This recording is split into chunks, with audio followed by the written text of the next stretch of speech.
Thus the wise understand that the secret of primeval creation lies in the number 7 and in computations based therein. Thus they will gather and retain the knowledge that creation has a time for work or rest that is also based upon the number 7. Creation rested in a state of slumber for 7 great times when nothing existed, not even the universe. Only creation itself existed in slumber, and it brought forth no creature nor anything. However, it did awaken from its slumber through the 7 cycles of 7 great times and began to create creatures and everything. After having rested for 7 cycles of 7 great times, it is now creating living organisms and everything else, and it will do so for 7 more cycles of 7 great times, until it requires rest again and reposes anew in deep slumber for further 7 great times. When it will rest again and lie down in slumber, nothing will exist except for creation itself. There will be neither creatures nor any other thing.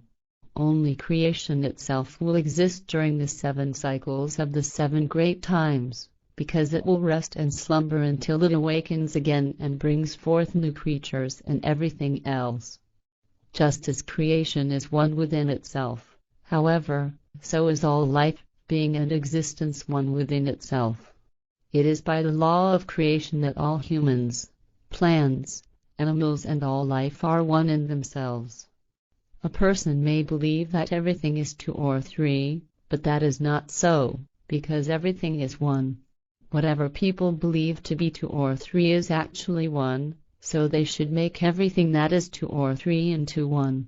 Since the spirit in a person is part of creation, it is one with creation, consequently it is not 2. And since the body is a part of the spirit in a different form and matter, it is therefore one with the spirit, consequently it is not 2. The teachings state that there is a unity and not, in any way or form, a duality or trinity. If it appears to people that there is a duality or trinity, then they are the victims of deception, for they do not think logically but according to human knowledge. But if they think according to the knowledge of the Spirit, they find the logic, which is also in the law. Only human thinking can be incorrect, not the laws of creation. For this reason, it is said that everything emanates from a unity, and the duality seems apparent only because humans, in their limited thinking, cannot grasp the truth. Since everything is a unity and everything emanates from it, no duality or trinity whatsoever can exist because it would violate the laws of creation. Therefore people should make the 2 or 3 into one and think and act according to the laws of creation.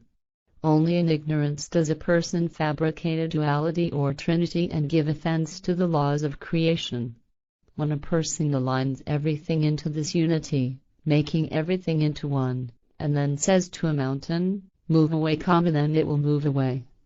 When everything is one in creation, in its laws, in the creatures and in matter, it is without error. When a wise man says there are always 2 of everything, he means that they are one within themselves and one together. It is only 2 in appearance, because in itself and also together it is always one. Therefore evil is one in itself because it is also good in itself. Likewise, good is one in itself because it is just as much evil in itself. Since even when apart they are one and a unity, together they are also one and a unity, for this is the law of creation. Thus the result is that there are 2 parts in appearance, but they are both one in themselves and one when together. If, therefore, people say there exists also a trinity, then their consciousness has been addled by some cult, falsified teachings or confused thinking. A unity always consists of 2 parts, which are one in themselves and are duality only in appearance. Since a person is a unity of 2 parts, the spirit is a unity of 2 parts, but both are one in themselves and one together. The body cannot live without the spirit and conversely, because spirit and body are unity despite their seeming duality. The spirit, however, lives according to the same law, because in itself it also consists of two parts and is one in each part, thus it is one in itself. The two parts of the Spirit are wisdom and power. Without wisdom of the Spirit, its power cannot be utilized, nor can any wisdom emerge without spiritual power. Hence, two things are always required that are one within themselves, so there is a oneness within the unity but not a duality. Thus the law says that a human being is a unity in itself, which consists of two equal parts that form a unity, both within themselves and also together. And the two equal parts in the human being, each of which constitutes a unity within itself, are the body and the spirit. So when the scribes teach that a person lives in the Trinity, this teaching is erroneous and falsified, because it is not taught in accordance with the laws of creation. Chapter 35. Cults around Jmmanuel. It came to pass that Jmmanuel, his mother Mary, and his brother Thomas traveled on into the cities at the sea in the north. Since olden times, warrior women inhabited the area, but their descendants were now peace-loving. He preached to them the new teachings according to his knowledge, but had to flee their cities when they attempted to kill him. Their own teachings, far removed from truth, were from a rigid religious cult, and they punished with death those who taught differently. Jmmanuel was treated as an outcast by these people and persecuted as an agitator against their cult. So he fled. It came to pass during his flight that he met up with a large caravan. He and his following joined it and continued inland and into the mountains. They traveled through the central part of the country for many weeks, whereupon they came to another sea and into the city of Ephesus.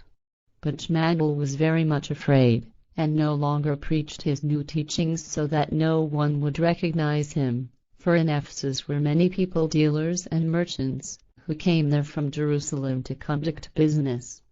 Many among them had known Jmmanuel and had not been well disposed toward him, therefore he avoided them and obscured his face. The dealers and merchants in Ephesus had spread the story of Jmmanuel and his purported death, which had occurred 2.5 years earlier. However, after he had been in the city for a few days, behold, he was recognized by one of the merchants who informed others of like belief. They belonged to a secret group called the Association of the Essence. They brought Jmmanuel to a meeting that was secret, for they feared the people because their secret society was considered unlawful. But among them was one named Jothan, the most senior of the secret society in Jerusalem, and he spoke, saying, "Behold, we know very well what has taken place in your life, but we do not understand how you can still be among the living. So, do tell us your secret." Jmmanuel feared that he would be bound and returned to Jerusalem if he remained silent in front of the conspirators, so he recounted everything to the Essence. And he told them about all that had transpired and how he had fled from Jerusalem and had arrived in their region. Jothan, the eldest, said, "Behold, we belong to a secret group called the Association of the Essence. Our quest and knowledge are not attuned to the teachings of the scribes, but to the secrets of nature and all that is inexplicable to humans.